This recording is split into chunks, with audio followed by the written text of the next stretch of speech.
No. We all feel it's safe after another lunch. I have fish and chips.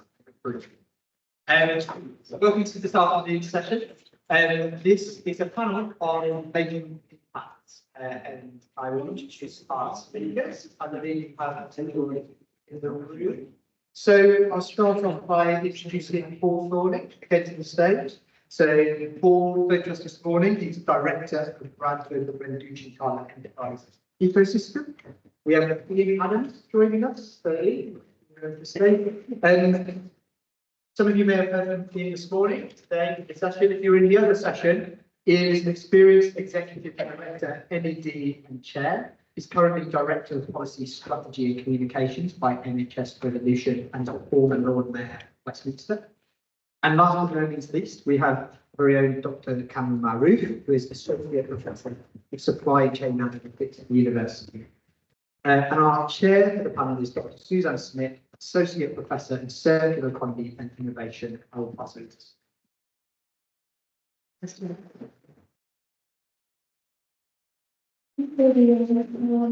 I've really been rather intimidated about leading this panel, making an impact with three amazing grades.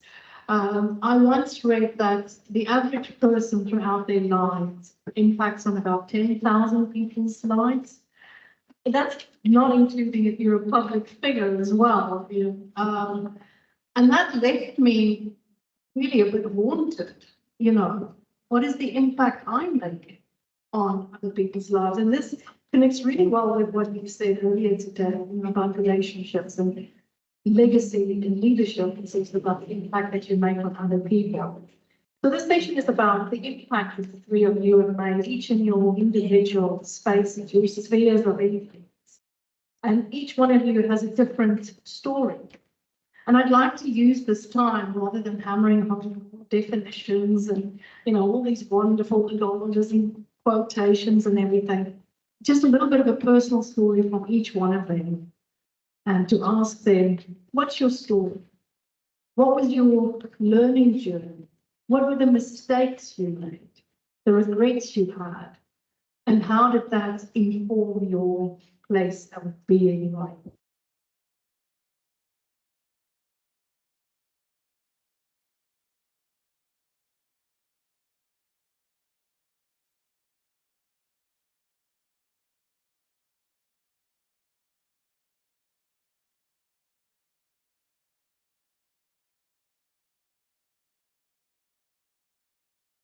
By which I mean being a taker of said risk.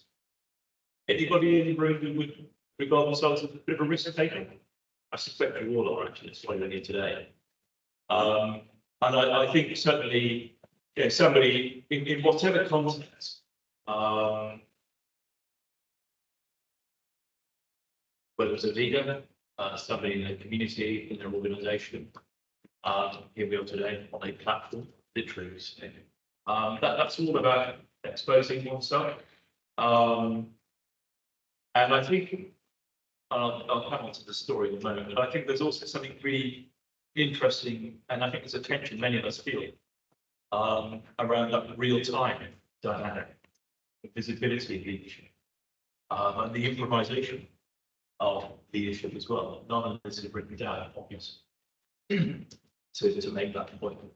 I mean, I guess my professional story is very simply described. I've run a sort of rather like being on the railway line. I have twin tracks to my story, a dual career, if you will. So in my professional story, 30 plus, goodness, probably getting on for 40 years in comms, marketing, allied trades, if you will. Largely, but not exclusively in the public sector. And through that, I've been really privileged to be positioned along my journey to, yes, take advantage of some of that. Opportunistically, I'll be the first. These others pretty sharp when I see an opportunity that I think I can lead into and contribute to. So, an example was I was part of a very small team literally 3 people who decided to leave the BBC at some personal cost. By which I mean I had to say goodbye to BBC pension. One of the few defined benefit schemes for running. To go and set up a vehicle that was then going to manage and oversee the switch to digital TV on the wider industry.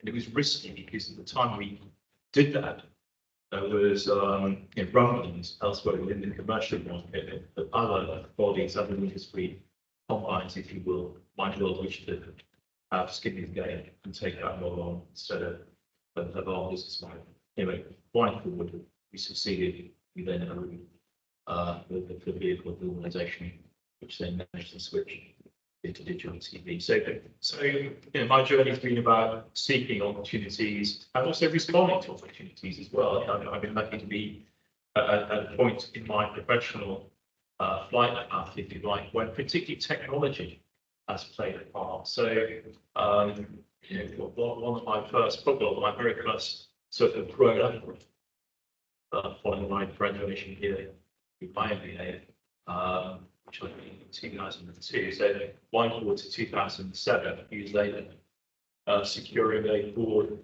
level role on a government body that started with implementing ICT reforms in state schools, and putting computers in schools, whiteboards, whiteboards, stuff that nowadays you wouldn't think, but in those days it was very, very cutting edge and just, well, particularly with the reaction of some of the vested interests, some of the teaching unions, some of the leadership teams in schools, and sometimes again, they didn't embrace this technology overnight. It's a bit of a threat in some context. So again, leaning into those opportunities, as I say, technology being a case in point for that. And then more recently, I've been employed in the NHS for 10 or so years. Again, responding to opportunity, moving up the slippery chain to what I'm doing today for the legal branch of the NHS. And then that's one line only. Forgive me, long answer, I'll speed up. The other railway line with practical track is my community work as well. So I've been lucky to have the time and maybe to spend 20 years previously. No longer do this in local government, politician, as you know that you are in Westminster, TV Westminster. And since then, I built a portfolio on a number of charity boards, recently taken on chairing for interest companies as well. So the two things do blend, overlap, and intersect. Thank you. So I'm going to dig a little deeper there and ask you, so those are the successes. What were some of the mistakes or the things that you think you learned from it? Not maybe mistakes, but learning moments that you thought, I took a risk, it didn't quite play out. But you know what, I've now embraced that. Paul talked this morning about failing, being able to fail, and how you deal with it. Have you ever had something like that? I think if we were to look at it through a kind of management lens, I think that due diligence lesson is something I think I really want to emphasise here. So by which I mean, for example, Vector, the organisation in computers in the school, no longer here, was blown up by 2010. Job done, speaking. My goal was to promote the benefits of technology in the classroom on learner attainment and achievement. So as the marketing director, where's the evidence? Where's the narrative? Where's the evidence to support the narrative? And as an organisation, to be candid, we struggle to construct an evidence base in a sufficient window. And I think had that had been handled differently, I think I'd been more successful in that particular role. And coming sort of more up to date, I spent a couple of years out of the NHS, tapped that on behalf of Catherine to go and be the marketing director for the auto enrollment pension reform program, later the embedded team pension regulator. And I talked myself into a role that, in all truth, I had no background in, no skills in, and I was very much at that. when on arrival, if it's a direct marketing program, sending out millions, literally millions of brown envelope letters to small and micro employers, maybe some of you in the room receive them, to nudge you to enroll your workers into pension schemes so you would comply with the law. It's a very technical program. Brown envelope, open up the letter, call the number, respond with other letters, zigzagging in and out, nudge people over kind of 12, 18 month journey of compliance. And that was difficult. Especially at the start of the life, was really having to learn on the job. Obviously, I survived and learned a lot. But again, back to the due diligence point. What are you getting into? Thank you, Ian. That's a very good example. Paul, you're embarking on quite an ambitious project, helping or empowering entrepreneurs to really reach their full potential. Where does that passion stem Oh, a lot of it stems from what I actually experienced in Africa, really, which was the transformative power of entrepreneurship. I remember it all started a little bit by accident with me, because I was in charge of a program with 1,500 staff which responded to me, and I never actually got to meet refugees. There were 140,000 refugees I was going to serve. I was being given this stage managed experience every camp I came to. The films were out, the banner was out. I thought, this is wrong, this is horribly wrong. And eventually it got so bad, and I said, look, I know I was working 7 days a week before, but I'm now working 6. I'm going to have a day off. My day off a week is going to be involving sitting under a tree, talking to butchers and bakers and candlestick makers about their business. I've learned Swahili by this time, so I thought I could do this. And that's what I did. And then BRI was sort of formed in a refugee camp in Tanzania, really, because what I started to realize is that, it has transformative potential. And of course, I didn't come from a social sciences classic NGO background. I've been working exploiting corporate machine before. So for me, I was saying to the people I was working with, I want you to make money. I don't care whether you smoke it. I don't care whether you gamble it. I'm just here to make you make money. And my thinking behind that was that the models that were prevailing at the time were disempowering. They were saying, yeah, we're here to help you run it. It's a micro enterprise project. Don't forget, 20% has to go into food, 30% has to. And I thought, this is not fair.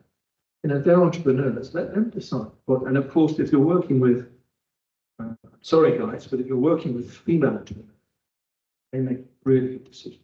You don't have to tell them to spend money. They're going to make some great decisions how to spend it. Anyway, fast forward 7 years after I come back from Tanzania, I'm invited by the bishop of this huge diocese in Tanzania to go back and run a workshop. I thought, well, I'll go and see how everything's going. We've built 140 schools, we've built 70 clinics. We've done a lot. This is the largest refugee program. Most of it cattle shed, most of it dairy, most of it that classic development thing. Shocking to see that there's corruption after I've left, but there's some other problems, and the whole thing is just like a waste. And then I started to see some of the businesses that we've been involved in, the fact that they've gone international, sending to Kenya, kids who got to university. And I started to realize more and more, this is where my heart lies, really, in terms of transforming people's lives through enterprise. I think anybody in this room could be such a, for me, the legacy is about the lives you've saved and the lives that you can help to change for the better. And most of us don't even realize we're doing it. We're actually saving lives. If you're driving on the motorway, careful, saving a hell of a lot of lives, but there's a lot more to it than that. We're saving lives, the kind word, the odd thing that you say, the odd thing that you do.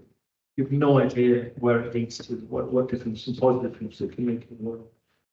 And for me, there's no better way of doing that than actually helping people to set up enterprise. And watching an enterprise scale, but also if you just help them to learn to be an entrepreneur, all of a sudden they're more resourceful, they're more employable, they're more, able to stand on their own feet, they gain confidence, their relationships improve.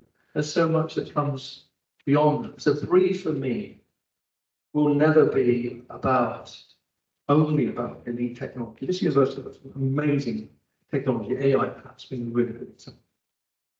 But if we can get to a point where a majority of our universities understand the transformative power of entrepreneurship, I will be so happy, because that holds the key to this whole legacy thing that we're talking about, which is changing lives for the better. Thank you, Paul. Now, we have been throwing around the word legacy quite a lot, and it does seem like such a big defining thing that you have to put on your tombstone almost. And I think in a way we might have taken for granted that it's the simple road and there's an end point to it. But the journey isn't always that straightforward. You mentioned, for example, starting off in a very corporate place, very different from where you've ended up. And that brings me to the youngest member. These two have had time to reflect and to pivot. Kamran, tell us a little bit about the work that you're doing and where you started. Thanks, Suzanne. I was going to say the youngest member, but the least amount of hair on my head. So at least, that's kind of an interesting comparison. In terms of my journey, it's an interesting one, Suzanne. So I come from a working class background, actually live in Halifax, though everyone associates me to be a Bradfordian because I've got my undergrad here, I did my PhD here. I worked for a Bradford-based company in industry, i.e. Morrison's, and I'm still in Bradford. But I do live up the road in Halifax. Working class background from, I would say, an underrepresented community in that we were kind of on the outskirts in Halifax, where we did face a lot of challenges as well.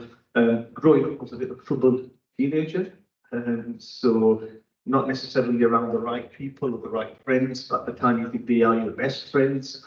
And I actually didn't have a school to do GCSEs because I've got Exhibit A to show you all. My first certificate, which I still keep today, is actually my permanent exclusion letter when I was excluded from the university from high school.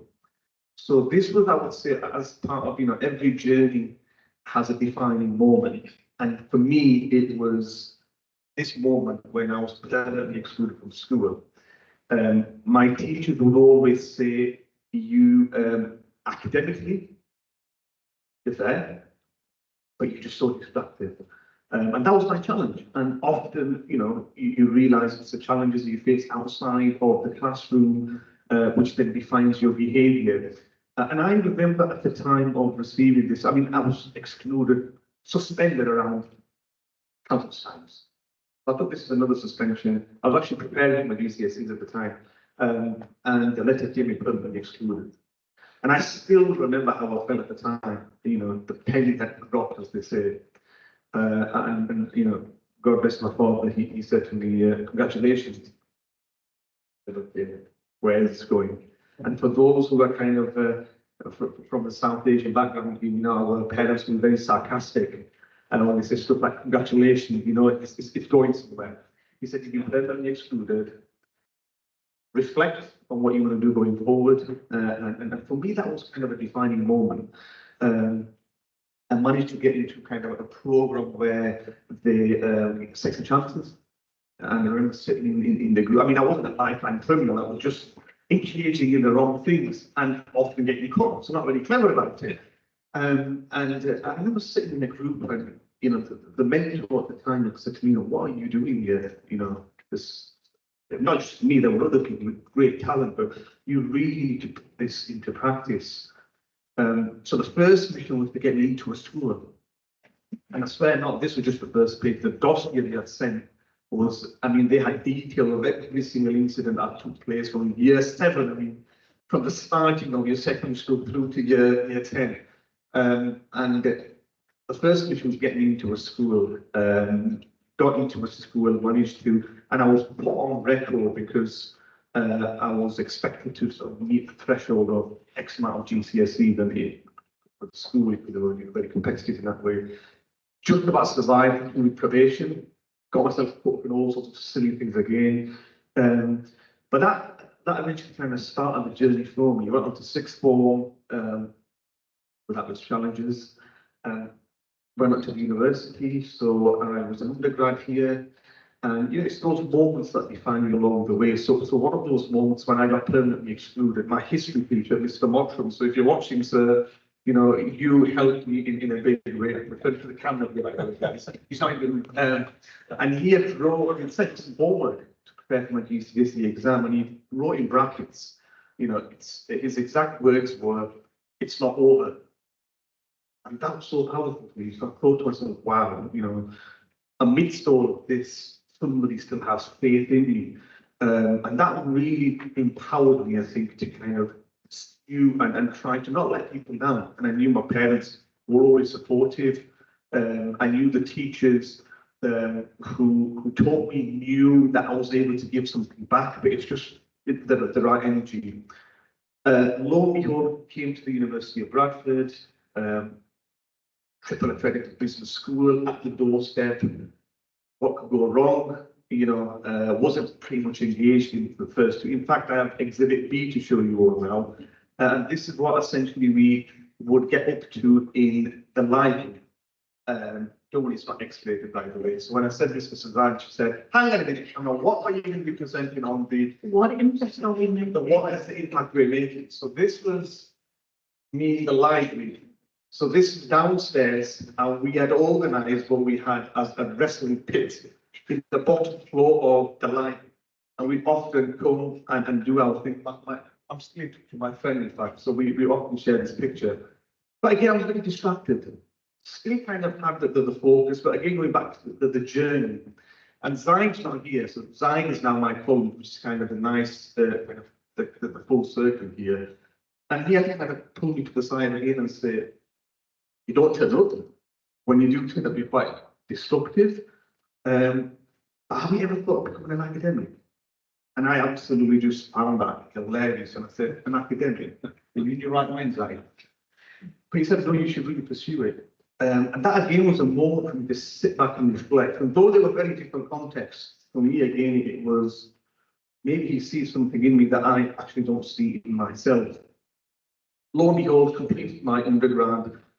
Went into placement, worked for an organisation, really got enough of logistics and supply chain in my role, and went on to do several roles in logistics, and I was still involved within the university as an undergrad. So after I finished my undergrad, I was still tutoring, and I had felt I got to a stage now where I could possibly make that impact, very small impact. But some of those distracted students who are in the classroom would be dismissed, I would think pretty much me. So getting them to channel that energy in the right way, and kind of my motto still is in the classroom, let's have a laugh, let's have fun, but let's also make sure that respect element is there, so we don't cross the boundary of respect. And kind of the journey had sort of pretty much gone up from there. So whilst I was working in industry, I had to give up a well-paid job. You know, further to what Ian was saying, is sometimes making those sacrifices with the support of my parents. They were, because they'd seen there's potential, and he's trying to turn things around. And that was my journey into it. Embarked on a PhD. I actually, and again, this goes back to, you know, no role should be seen as too insignificant. So the role that I actually started in Morrison was actually just meant to be to get me by, because I was working as an academic, as a part-time academic, and I worked as a picker, believe it or not, on nights through agency. Just wanted to go under the radar whilst I was in my PhD. I was still teaching at the university, doing some other kind of work for institutions, and that actually in logistics. So they kind of, maybe it was the questions I was asking. So there's a bit more to you. Can we have a chat? So, and you're going to love this, Suzanne. So the manager who had picked up on this kind of this vibe that actually was a bit more he could add to the table, actually became one of my MBA students who I actually supervised. And you believe it or not. So she had said to me, you know, what is it you're doing? I told her that I'm doing I'm doing a doctorate. She said, what in? and this is where I was very cheeky, you've got to take your chances. So I said in BI, which is business intelligence, or data analytics, in other words. I just said, oh, fantastic, we're just launching a BI initiative. So this is the funny part. So she goes, do you want to come to the next meeting? I said, absolutely. So sat up for the network here. So I'm giving my secrets away now to all Morrison colleagues. So we sat there and they were talking about BI and business improvement. And my BI was business intelligence. So I'm sat there in the meeting and they're suddenly talking about business improvements. And I'm thinking, got business in it. And by the way, guys, we have an expert in BI who's with a PhD in BI. You've got to go with the story, right? Then absolutely. So when you guys have the training, and I said, oh, in maybe a month's time. So I could get reading. And I actually initiated and did some BI projects which were very successful in J41. So my story kind of, I would say, if I look at my journey, it's been people who've impacted me on my journey, which then kind of gives you more of an impetus to give back to people who you might see in kind of a similar side. Thank you, Karen. Thank you for sharing your images and your image with us. I think it's clear just from the discussions today, it's not something that you can pre-plan. It's perhaps something that you can reflect on and think about. It's about taking the opportunities that are around you, building the necessary connections, and sometimes going with your heart. Whatever falls and really makes an impact on you, you get that feeling. You just can't shake it. Go with it. On that note, thank you so much to my panelists. I'll ask if there are any questions from the audience for any of our panelists.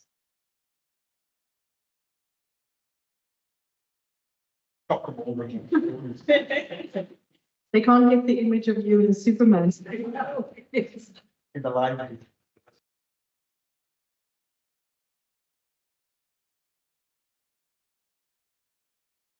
I think I'll ask one more question. Where were your partners on this journey? Were they committed behind you, a little bit angry, kicking you out as you did this morning? How important was that support from your personal network, other than mentors outside business relationship? We do. I think that kind of brings me on to a whole other topic, and I think Nick in the back row. I think next thing we do resilience. Anyway, because I think it is about resilience. Personal resilience again, rather as I was saying before in the other session, it's not about you, it's about those around you. It is, as Sandra said in the question, around you. It's about your network. So my partner, no, Chris, we've been together many years. That's his what's happening. Very happy. And you know, I think in all truth, very much behind, but very much behind at the side and in front. How I describe that. So he had his own promotion as an architect. I think it's a big club, but the projects that he was leading on. So you know, it's seeing that support in all sorts of dimensions. Was there a competition for whose legacy gets the most support, or did you have things that you could do jointly as well? Well, one of the things we did jointly was that whole Lord Merrill year, you know, and as I said, those of you who were in the other group who were having earlier, just very briefly for context, that I was the first openly gay Lord Merrill in 60 odd years of the role. And of course that also meant that I was on the start with my husband, Chris. So we had to invent a label for him. He clearly wasn't going to be happy if we called him the lady where else. I don't think that would have done that well. So he was almost consort.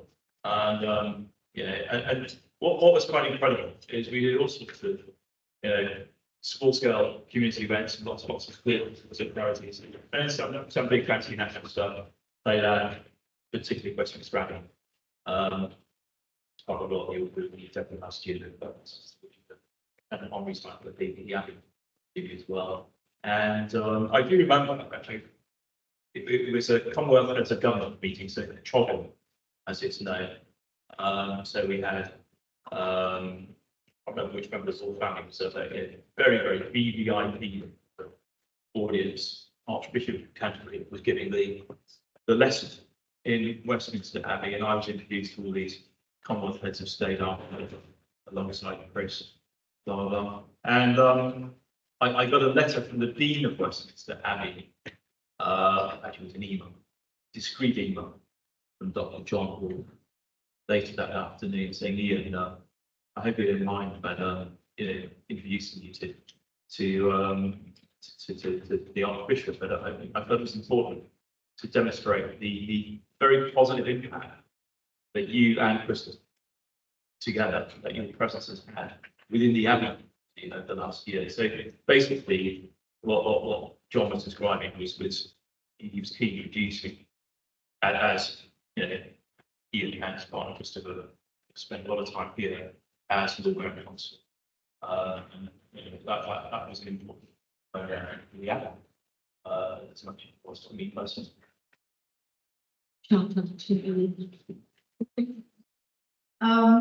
Paul. That's a great question. Really is.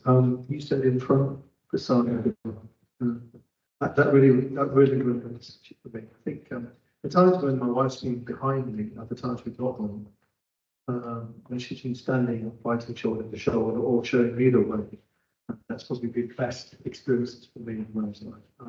I think it's back to, for me, the word legacy is not, please don't put a bust in the middle of Bradford City Square. That's not my, I'd like to be on my deathbed and be able to one day say, I've saved quite a few lives and I've changed quite a few lives from them. And it's not a competition. It's not a competition for any of us. And what I do know is that my wife, when her time comes, will be able to reflect in exactly the same way that she has saved many and changed many. She was a pediatric nutritionist in the refugee program. You can imagine what she was doing there. She's spurred me to do things at times that I wasn't comfortable doing, that I've had, that might be reflected on my legacy, but actually she deserves all the credit. So, absolutely couldn't agree with that sentiment anymore. Thanks. Yeah, no, can't say much more than what my esteemed guests have said. I see my partner's just got access. So she's a superwoman. I say she's a superwoman because she does the hard stuff. I say I do the easy stuff. And she's a critical friend. And it's really funny because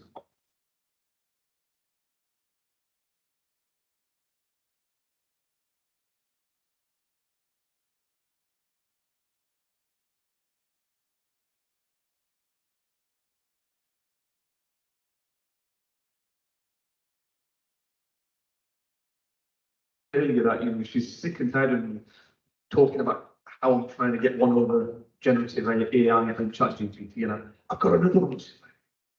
Sick and tired of listening to this.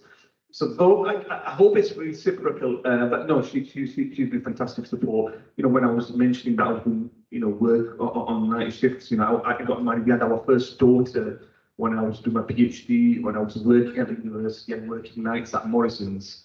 And even during married, and so for, she really was a pillar, I would say, and continues to be that. And for me, it's that critical friend piece where I could ask, the questions and get kind of a blunt, the optics of this is, or what do you think of this idea? Because often you're going to test the ideas with people not in the field, because the ones in the field will always go off on a completely tangent. So I could have done it without her, and she knows that as well. And as the gentleman have said, it's you're co-creating that impact together, and you've got to let them know and appreciate the effort of everyone. Wonderful, gentlemen. Thank you for sharing your stories, sharing your experiences, your learnings. And a beautiful, beautiful story about your spouses as well, and how they've contributed. So don't go it alone. Give the buddy. On that note, thank you so much to everyone here. I think we'll hand over to the next session. If I can remember which is the next session. Where's Did you have one more question? Oh, sorry, please. Yeah, so if you were given £5 million today, what it would do in your life? Which legacy would you leave? £5 million. So what's the question again? If you were given £5 million, is that what your question? Yeah, if you were given £5 million today, what you would do in your life? Which legacy would you like? Let's say that. Plagiarism, but anyway, we let Paul start with that. Paul, you go first. You know, it's a really interesting question. What I would do with £5 million, I put £2 million into my company because I'd really like to develop something that will prevent many women dying from postpartum hemorrhage in developing countries. We've got this idea, we're desperately trying to raise some money for it. I think it'd be amazing. The other 3 million I would put into a project called BRIE, actually. So your question tells me, I've never really asked myself, I should have asked it, shouldn't I? Broadly, I'm doing the thing that I love the most. I'm in a permanent state of conflict. I've got the chair of the BRIE advisory board, Martin, I don't know whether it's in the room, who absolutely knows this. I can't make up my mind what I love more, running an enterprise or helping people to become entrepreneurs. But broadly, £5 million now, yes, please. It would make what I'm doing now an awful lot easier. I honestly wouldn't know what I would do with 5 million. My wife wouldn't trust me with £500. That's a 5 million is a bit of a stretch.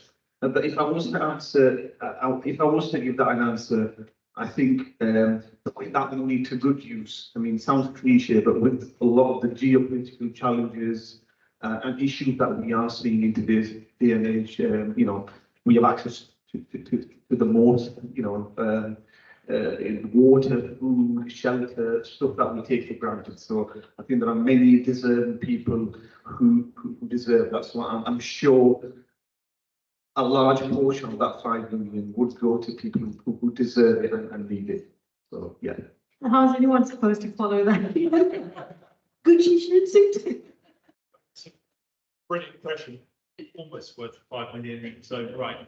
I mean, I think just as I'm speaking with my sort of charity trustee hat, one, I don't know whether you want to offer it to or I check it. I see you back in the room, but seriously, I think what I would seek to do with the 5 million is to convert it into 10, by which I mean, and lots of charities are very successful through match funding scheme. So I would certainly wish to gift it to a number of my charity organisations, probably one in particular that works with famous people across London, and but to make sure there's some strings attached. And if they want to get their hands on the money, they're going to go double up, basically. So we'll make your 5 into 10 million. It's a deal. Deal or no deal. Thank you. Brilliant. Any other questions? So I've got a question. So many of us have come to the end of, I don't know if that's the case, but end of studying for the MBA, and maybe at a point in our lives where potentially we could pivot, or maybe we've been in a situation where we could potentially change what we're currently doing. What advice would you give from your perspective in any ideas about what worked for you to help decide what you want to do and make the biggest impact? Ian, what was your post-MBA moment? Yeah, that's another really question. It's scratching my rather cobwebby head. So we are talking a time ago now. I think be patient. You know, I mean, I do remember, you know, passing out here with a cat and gown and all that good stuff. And you're right, you kind of want to get on to the next thing. I must say, I did feel a bit bereft as well when I finished my studies here, and that's why. Coming back to the question, I distinctly remember saying to Christopher, I need something else to do. And I was literally sitting at home, and I got Lisa from one of the parties that I remember. And they were saying, oh, there's local elections next year, and we're looking for local candidates. I had no idea what this was all about. So I wrote off they wanted a CV and letter and an interview and beauty break, and I said, maybe why forward from that July 2001 to May 2002, stood for the first time and got elected. And suddenly I was into local politics. Again, learning on the job. So just follow your dreams. Paul, anything to add? I think it's good advice actually to, well, firstly, get a life back and remember what it's like to go out for dinner and things that we've all forgotten when we're doing our MBA. It's hard work. You absolutely deserve a bit of time to take stock. You know, for me, an MBA is a little bit like, it's the best alternative to gene editing that I know. I mean, once you've got your MBA, you'll really not see the world in the same way ever again. So a situation that was tolerable before will become intolerable. You know, that itch, the entrepreneurial itch, hopefully you've got one, come and see me afterwards, but it will become impossible. You have to scratch it. You're going to have to do something. So trust the MBA will actually have changed your perspective. Give yourself a little bit of time, but don't forget that surge of confidence that you have now. And you know, of course, I'm going to say this: just be prepared to take a risk, and believe ultimately that we're in charge of our destinies. Yes, there's a lot of life gets in the way, but broadly, you want something to happen, whether that's in your career or your entrepreneurial life, you can at least take those first steps to and begin something. Where it ends up, well, that's another matter. So have the confidence, take your time. And just to echo what Ian and Paul have said, she's my fantastic MBA student, by the way, who just recently, am I like to agree? She got 80 in her dissertation, so that's an applause for that. And I think for me, I teach on the MBA, and I love teaching MBA students. And for me, there is no degree program like the MBA. Nick, did you catch that? Yeah. Because it takes you out of your comfort zone, and that's the reality. You know, any undergrad program or research programs tailored and focused in an area, but the MBA gives you rounded skills. So if there ever was a time now to explore other opportunities in other sectors, I think now's probably the time to explore and look into that. And I think there's two things with the MBA. One is the fantastic network. You get the network like an MBA network because they always pull through and come together. Yeah. And the second thing is the confidence. You know, you've been through a rigorous process. You won't see the impact of that right away. Once you're in a new role, you see how all those other skills that you've picked up on the MBA come to fruition. So I think it really is putting yourself out of the comfort zone, trying something different, and again, be patient with it. And on that note, Can I just add to that? Because there's nothing wrong with staying where you are. I did the MBA, wanted to get out of retail and do, I don't know what I thought I was going to do. But the one thing that happened over, because I did the 1 year MBA, was I realised actually in retail, there was a lot that needed changing and there was a lot that I could make an impact on. And people were saying to me, oh, you're going to actually, it was it. I actually wanted, everybody wanted to be a consultant and earn £50 million a year type thing. There's nothing wrong in that thinking and reflecting, staying where you are as an option, because you're a different person, you're a different way of thinking, and you can probably make a bigger impact where you are because people know and trust you than going somewhere new. And it's, you know, it's whatever suits you thinking at the time. So don't think you have to rush off and become a different thing just because you're doing an MBA. thank you, Lynn. So on that note, go do well by doing good.